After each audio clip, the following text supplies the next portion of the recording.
എന്റെ പേര് ശ്യാം. ഒരു പ്രൈവറ്റ് കമ്പനിയിൽ ജോലി ചെയ്യുന്നു. ദൈനംദിന വീട്ടുചെലവിനും പിള്ളേരുടെ സ്കൂൾ ഫീസിനും പ്രതിമാസ തിരിച്ചടവുകൾക്കെല്ലാമായി എന്റെ ശമ്പളം തികയുന്നില്ലെന്ന് വന്നപ്പോഴാണ് ഇനിയൊരിക്കലും വേണ്ടെന്ന് വെച്ച സ്കൂൾ ടീച്ചർ ജോലി മീര വീണ്ടും തേടിപ്പിടിച്ചത്. മീര എന്ന് പറയുന്നത് എന്റെ ഭാര്യയാണ് കേട്ടോ. ഒപ്പം പകൽ മുഴുവൻ അമ്മായിയമ്മയുടെ, അതായത് എന്റെ അമ്മയുടെ കുത്തുവാക്കുകളിൽ നിന്നൊരു മോചനവും ആകുമല്ലോ എന്ന് കരുതി. ലീവ് വേക്കൻസിയിലേക്കുള്ള താൽക്കാലിക ജോലിയായിരുന്നു. ഹയർ സെക്കൻഡറി വിഭാഗത്തിൽ ഇംഗ്ലീഷ് ടീച്ചറായാണ് താൽക്കാലിക നിയമനം. ഒരിടവേളയ്ക്ക് ശേഷമായിരുന്നതുകൊണ്ട് ആദ്യം അവൾക്കല്പം പരിഭ്രമം തോന്നിയിരുന്നെങ്കിലും സ്കൂളിലെ സഹപ്രവർത്തകരുടെ സഹകരണവും ഒപ്പം സ്കൂൾ മാനേജർ ജോർജ് സാർ നൽകിയ കോൺഫിഡൻസും ആ പരിഭ്രമത്തെ ഇല്ലാതാക്കാൻ പോകുന്നതായിരുന്നു. ജോർജ് സാർ അവൾക്ക് കൊടുത്ത പരിഗണന കണ്ട് അവൾക്ക് തന്നെ അത്ഭുതം തോന്നി. ആദ്യ ദിനം ക്ലാസ്സിലേക്ക് പോകും മുമ്പ് സാറിന്റെ മുറിയിൽ കയറി അനുഗ്രഹം വാങ്ങിയാണ് പോയത്. ജോർജ് സാർ തലയിൽ കൈവച്ച് അനുഗ്രഹിച്ച് ചുമലിൽ തട്ടി ക്ലാസ്സിലേക്ക് യാത്രയാക്കി. ഒരു മകളോടുള്ള വാത്സല്യം പോലെ തോന്നി. ക്ലാസുകൾ നന്നായി കൈകാര്യം ചെയ്യാൻ അവൾക്ക് കഴിഞ്ഞു. കുട്ടികളുമായും നല്ല ബന്ധം പുലർത്തി.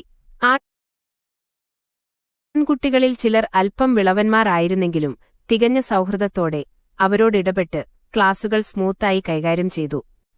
മീരയുടെ ശരീരപ്രകൃതം ആരെയും രണ്ടാമതൊന്നു നോക്കാൻ പ്രേരിപ്പിക്കുന്നതാകിയാൽ ചില കുട്ടികൾ അല്ലറ ചില്ലറ കുസൃതി നോട്ടവും കമന്റുമൊക്കെയുണ്ടായിരുന്നു.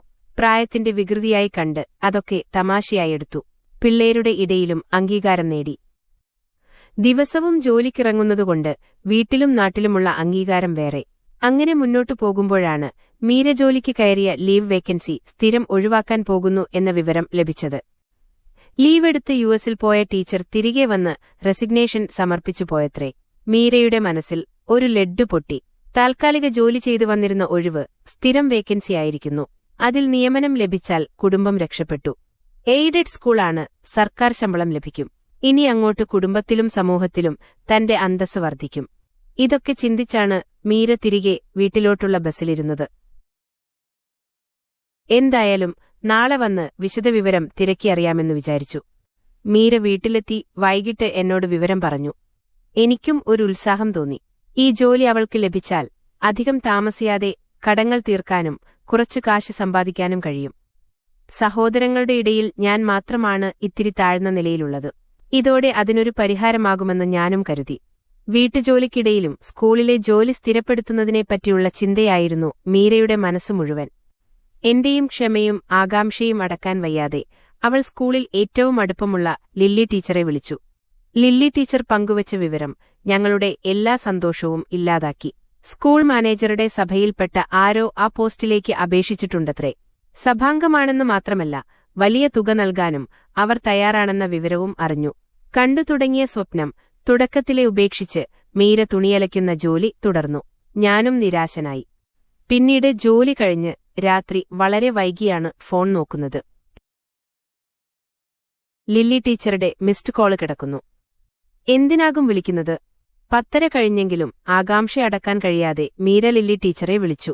ബെൽ കട്ടാകുന്നതിന് തൊട്ടുമുമ്പാണ് ഫോണെടുത്തത്. മിസ്ഡ് കോൾ കണ്ടാണ് വിളിച്ചതെന്ന് പറഞ്ഞപ്പോൾ ഒരു അത്യാവശ്യ കാര്യം പറയാനാണ് വിളിക്കുന്നതെന്ന് ലില്ലി ടീച്ചർ മറുപടി പറഞ്ഞു. അവൾ ഫോണുമായി ഹാളിലേക്ക് പോയി. ഞാൻ അക്ഷമനായി കട്ടിലിൽ കിടക്കുകയാണ്. പിള്ളേരാണെങ്കിൽ ഉറങ്ങി. സ്വപ്നം കണ്ട ജോലിയോ പോയി. എന്നാൽ പിന്നെ വൈകിട്ട് മീരയെ കെട്ടിപ്പിടിച്ച് ശരിക്കൊന്നുറങ്ങാമെന്ന് കരുതി അവളെ കാത്തിരിക്കുകയാണ്. ഏതാണ്ട് അരമണിക്കൂറിലധികം എടുത്തുവെന്ന് തോന്നുന്നു അവരുടെ ഫോൺ സംസാരം. മീരയുടെ മുഖം മ്ലാനമായിരിക്കുന്നു. ലൈറ്റെല്ലാം അണച്ച് അവൾ വന്നുകിടന്നു. ലില്ലി ടീച്ചർ എന്തു പറഞ്ഞെന്ന് ചോദിച്ചപ്പോൾ ഓ എന്ന് അലക്ഷ്യമായി ശബ്ദിക്കുക മാത്രമാണ് അവൾ ചെയ്തത്. നിർബന്ധിച്ചപ്പോൾ അവൾ പറഞ്ഞു ആ ജോലി കിട്ടാൻ പോകുന്നില്ല എന്ന്. അത് മുമ്പേ തന്നെ ലില്ലി ടീച്ചർ പറഞ്ഞിരുന്നതാണല്ലോ എന്ന് ഞാൻ പറഞ്ഞപ്പോൾ അവൾ വെറുതെ ഒന്ന് മൂളി. മറ്റെന്തോ വിവരമുണ്ടെന്ന് എനിക്ക് തോന്നി. അവളത് എന്നോട് പറയാൻ ആഗ്രഹിക്കുന്നില്ല എന്നും തോന്നി.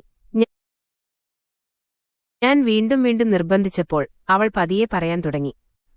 ഇപ്പോഴുണ്ടായിരിക്കുന്ന സ്ഥിരം ഒഴിവിലേക്കുള്ള നിയമനം ലഭിക്കുന്നതിന് ലില്ലി ടീച്ചർ പറഞ്ഞുകൊടുത്ത ഒരു വഴിയാണ്. പറഞ്ഞതിങ്ങനെയാണ്. നിയമനം സംബന്ധിച്ച് അവസാന വാക്ക് സ്കൂൾ മാനേജറായ ജോർജ് സാറിന്റേതാണ്. ജോർജ് സാറിന് പ്രായം 76 കഴിഞ്ഞെങ്കിലും ആൾ സ്ത്രീവിഷയത്തിൽ താൽപരനാണത്രേ. ചില ടീച്ചർമാരെ ട്രൈ ചെയ്തിട്ടുള്ളതായും പറഞ്ഞു. മീരയ്ക്ക് ജോലി ലഭിക്കാനുള്ള ഒരേയൊരു മാർഗം ജോർജ് സാറിനെ നേരിട്ട് കണ്ട് അഭ്യർത്ഥിക്കുക മാത്രമാണ്. ലഭിക്കുമെന്ന് ഉറപ്പൊന്നുമില്ല. അവശേഷിക്കുന്ന ഒരേയൊരു മാർഗം എന്ന നിലയിൽ പറഞ്ഞതാണ്. മീര ടീച്ചറിനെ ശരിക്കു കിട്ടിയാൽ ചിലപ്പോൾ ജോർജ് സാർ ജോലി മറ്റാർക്കും കൊടുക്കില്ല എന്ന് തമാശയുടെ സ്വരത്തിൽ പറഞ്ഞാണ് ലില്ലി ടീച്ചർ ഫോൺ വെച്ചത്. മീരയുടെ മനസ്സിൽ ദേഷ്യം തോന്നിയെങ്കിലും അത് പുറത്തു കാട്ടാതെയാണ് അവൾ ഫോൺ വെച്ചത്. ഞങ്ങൾ കിടന്നു കിടക്കുമ്പോൾ എനിക്കൊരു പതിവുണ്ട്.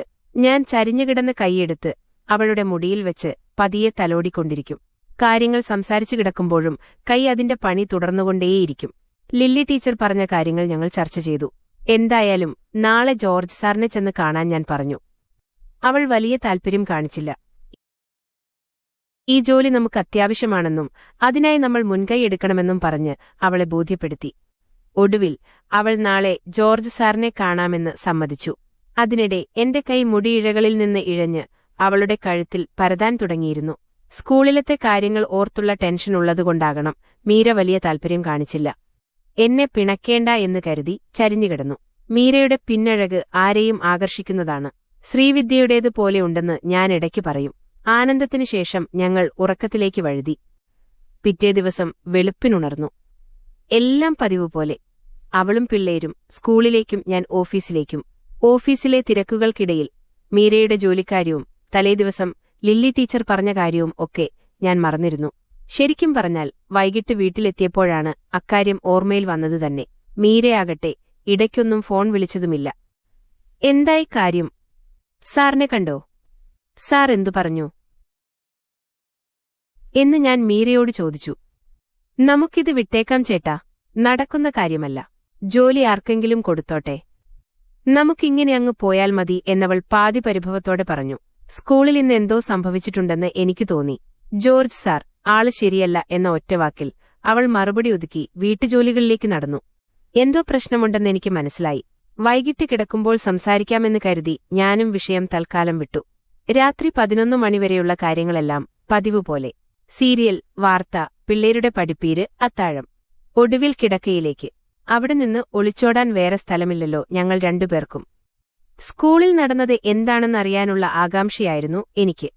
അവൾ വന്നു കിടന്നപ്പോൾ തന്നെ ഞാൻ ചോദിച്ചു.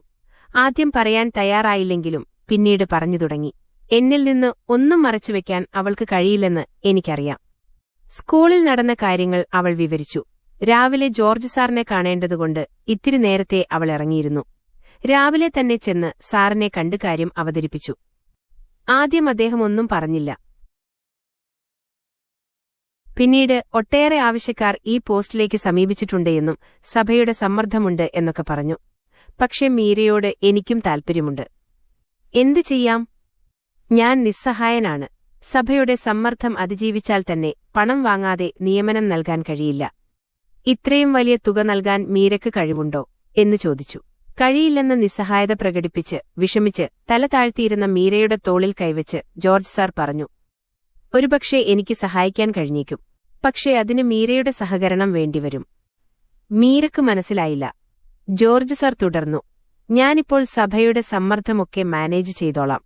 അപ്പോഴും സഭയ്ക്ക് നൽകേണ്ട തുക നൽകാതിരിക്കാൻ കഴിയില്ല. കാശ് നൽകാൻ തയ്യാറായ അപേക്ഷകർ വേറെയുണ്ട്. മീരക്കാണെങ്കിൽ തുക നൽകാനുള്ള അവസ്ഥയിലുമല്ല. ഒരു കാര്യം ചെയ്യാം. സഭയ്ക്ക് നൽകാനുള്ള തുക ഞാൻ നൽകിക്കൊള്ളാം. മീര നൽകുന്ന തുകയാണെന്ന് പറഞ്ഞ് ഞാൻ ആ തുക കൊടുത്തോളാം.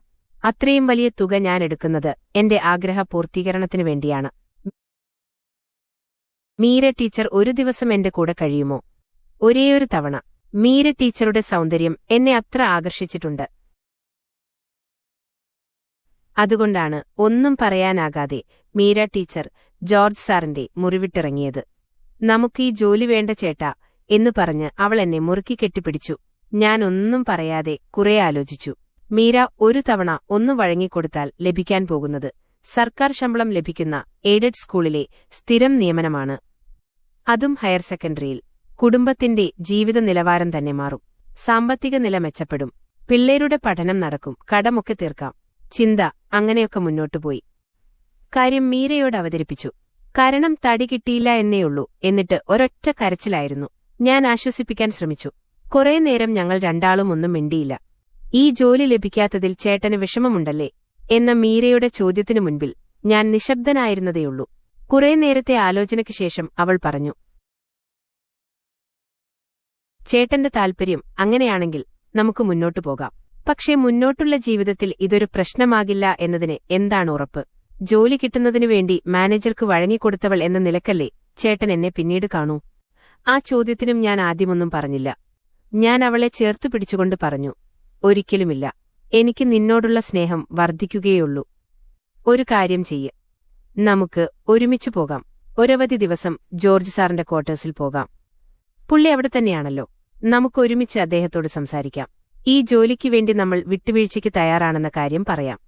എനിക്ക് പണ്ടുണ്ടായിരുന്ന ഒരുതരം ഫാന്റസി ഉണർന്നോ എന്നൊരു സംശയം ഞാൻ മീരയോട് പറഞ്ഞു. ഇക്കാര്യത്തിൽ നീ തനിച്ചാണെങ്കിലല്ലേ നാളെ കുറ്റപ്പെടുത്തൽ കേൾക്കേണ്ടിവരുമോ എന്ന സംശയമുള്ളൂ. ഇതിൽ ഞാൻ കൂടി പങ്കാളിയായാലോ? അവൾക്കൊന്നും മനസ്സിലായില്ല.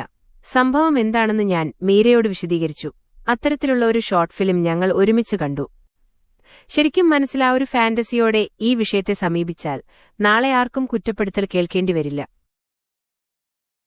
നമ്മൾക്ക് ഒരുമിച്ച് ആസ്വദിക്കാം. നിങ്ങളുടെ കൂടെ ഞാനുമുണ്ട്. അയാൾക്ക് വേണ്ടതെന്ന് മടിക്കാതെ നീ ചെയ്തു കൊടുത്തോളൂ. അയാൾ ചെയ്യുന്നത് എന്തും നീയും സഹിക്കുക, ഒരു മടിയും വേണ്ട. അയാൾ സമ്മതിക്കുമെങ്കിൽ ഞാൻ എന്റെ കൈകൊണ്ട് തന്നെ നിന്നെ അയാൾക്ക് സമർപ്പിക്കാം. എല്ലാറ്റിനും സാക്ഷിയായി ഇരിക്കുകയും ചെയ്യാം. നിനക്ക് കുറ്റപ്പെടുത്തൽ കേൾക്കേണ്ടിവരുമെന്ന പേടിയും വേണ്ട. നമ്മൾ തമ്മിലുള്ള പ്രണയത്തിന്റെ ആഴം വർദ്ധിക്കുകയുള്ളൂ. ജോലിയും കിട്ടും. ഇത്രയും പറഞ്ഞ് കെട്ടിപ്പിടിച്ചു കിടന്നുറങ്ങി. പിറ്റേ ദിവസം അവധി ദിനമായിരുന്നു. ഞങ്ങൾ ജോർജ് സാറിനെ കാണാൻ പോയി. ബെല്ലടിച്ചു കുറെ കഴിഞ്ഞാണ് ഇറങ്ങി വന്നത്. അദ്ദേഹം കുളിക്കുകയായിരുന്നു. വലിയൊരു തോർത്ത് മാത്രമേ ഉടുത്തിട്ടുള്ളൂ, ഷർട്ടൊന്നുമില്ല. നിറയെ നരച്ച രോമത്തോടു കൂടിയ നെഞ്ച്. പ്രായം 76 ആയെങ്കിലും അത്രയൊന്നും തോന്നില്ല. കേറി വരാൻ പറഞ്ഞ് ഞങ്ങൾ അകത്തോട്ട് കയറി സോഫയിലിരുന്നു. കുളി കഴിഞ്ഞു വന്ന വേഷത്തിൽ തന്നെ അവിടെ നിന്ന് സംസാരിക്കാൻ തുടങ്ങി. ഞാൻ പറഞ്ഞു, ജോർജ് സാർ, ഈ ജോലി ഞങ്ങൾക്കാവശ്യമാണ്. അതിനുവേണ്ടി എന്ത് വിട്ടുവീഴ്ചയ്ക്കും ഞങ്ങൾ തയ്യാറാണ്. പോസ്റ്റൊഴിവ് വന്ന കാര്യവും അതിലേക്ക് അപേക്ഷകരുള്ള കാര്യവും സഭയുടെ സമ്മർദ്ദവും പണവുമായി അപേക്ഷകർ ക്യൂ നിൽക്കുന്ന കാര്യവും എല്ലാം ജോർജ് സാർ എന്നോടും ആവർത്തിച്ചു. മീരയെ കണ്ടപ്പോൾ മുതൽ പുള്ളിയുടെ ഒരു സ്വപ്നമാണിതെന്നും അതിനുവേണ്ടി എന്തിനും തയ്യാറാണെന്നും പ്രായമായ ഒരു വൃദ്ധന്റെ ആഗ്രഹമായി കണ്ടാൽ മതിയെന്നും സന്തോഷത്തോടെ ഇതിന് സമ്മതിക്കണമെന്നും ജോലി മീരയ്ക്കു തന്നെയെന്നും അദ്ദേഹം എന്നോട് പറഞ്ഞു. സാർ എന്തു വേണമെങ്കിലും ചെയ്തോളൂ. സാറിന് ബുദ്ധിമുട്ടില്ലെങ്കിൽ ഞാനെല്ലാം കണ്ടുകൊണ്ടിരുന്നോളാം. ജോർജ് സാർ ഒന്ന് ചിരിച്ചു, ഒരു വഷളൻ ചിരിയുടെ അകമ്പടിയോടെ. ഓക്കെയാണെങ്കിൽ ഞാനും കൂടിക്കൊള്ളാം എന്നു പറഞ്ഞു. സത്യം പറഞ്ഞാൽ ഒരിക്കൽ സ്വപ്നം കണ്ട ഒരുതരം ഫാന്റസി യാഥാർത്ഥ്യമാകാൻ പോകുന്നതിന്റെ ത്രില്ലിലായിരുന്നു ഞാൻ. മീര എന്ന് അവൾക്ക് ഏറ്റവും ഇണങ്ങുന്ന ചുവപ്പു സാരിയും ബ്ലൗസുമായിരുന്നു വേഷം. ദൈവം അറിഞ്ഞുകൊടുത്ത ശരീരസൗന്ദര്യമാണ് മീരക്ക്. അതിന്റെ കൂടെ ഈ സാരി കൂടിയാകുമ്പോൾ ഏത് വിശ്വാമിത്രന്റെയും തപമിളകും. മുമ്പ് പറഞ്ഞതുപോലെ ആരെയും കൊതിപ്പിക്കുന്ന ശരീരവടിവും. ഞാൻ തന്നെ മീരയോട് തമാശയ്ക്ക് പറയാറുണ്ട്, നിന്റെ +2 പിള്ളേർ വീട്ടിൽ പോയി നിന്നെ ഓർത്താകും കിടന്നുറങ്ങുക എന്ന്. പോ ചേട്ടാ എന്നൊക്കെ പറഞ്ഞ് അതൊക്കെ അവൾ കളിയായി എടുക്കും. ജോർജ് സാർ അകത്തോട്ടു പോയി ഒരു ജാക്ക് ഡാനിയൽ പകുതിയായ കുപ്പിയുമായി വന്നു. ഇവൻ ഒരെണ്ണം ചെന്നാൽ പൊളിക്കും എന്ന് പറഞ്ഞിട്ട് എന്നോട് വേണോ എന്ന് ചോദിച്ചു. ഞാൻ വിടുമോ? 2 എണ്ണം വിട്ടു. മീരയോട് വേണോ എന്ന് ചോദിച്ചു. ഇനി പലതും ചെയ്യേണ്ടതല്ലേ, ഒരു ധൈര്യത്തിന് 1 എണ്ണം വിട്ടോളാൻ ഞാൻ പറഞ്ഞു. ഞങ്ങളിതിനിടയ്ക്ക് ചെയ്യാറുള്ളതാണ്. അങ്ങനെയിരിക്കുമ്പോൾ ജോർജ് സാർ ചാരികസേരയിൽ വന്നിരുന്നിട്ട് നീണ്ടു നിവർന്നൊരു കിടപ്പ്. എന്നിട്ടെന്നോട് പറഞ്ഞു, ഒരു കാര്യം ചെയ്യ് ശ്യാം തന്നെ മീര ടീച്ചറിനെ അങ്ങ് റെഡിയാക്ക്. ഞാനൊന്ന് കാണട്ടെ. ഞങ്ങൾ പുള്ളിയുടെ തൊട്ടുമുമ്പിലാണിരിക്കുന്നത്. എന്തു വേണമെന്ന് ഞാൻ ചോദിച്ചു. എല്ലാം വേണമെന്ന് പുള്ളി പറഞ്ഞു. എന്നിട്ട് ചോദിച്ച ചോദ്യം കേട്ട് മീര ഞെട്ടി. ഈ സ്റ്റോറിയുടെ ബാക്കിയൊരു പോർഷൻ നമ്മുടെ ടെലഗ്രാം ചാനലിലാണ് ഇട്ടിട്ടുള്ളത്. അപ്പൊ നമ്മുടെ ടെലഗ്രാം ചാനലിൽ ജോയിൻ ചെയ്തിട്ടില്ലാത്തവരെ ഇതിന്റെ ലിങ്ക് ഞാൻ ഡിസ്ക്രിപ്ഷനിൽ കൊടുത്തിരിക്കാം. അവിടെ ചെന്ന് ബാക്കി ഹോട്ട് പോർഷൻ കേൾക്കുക.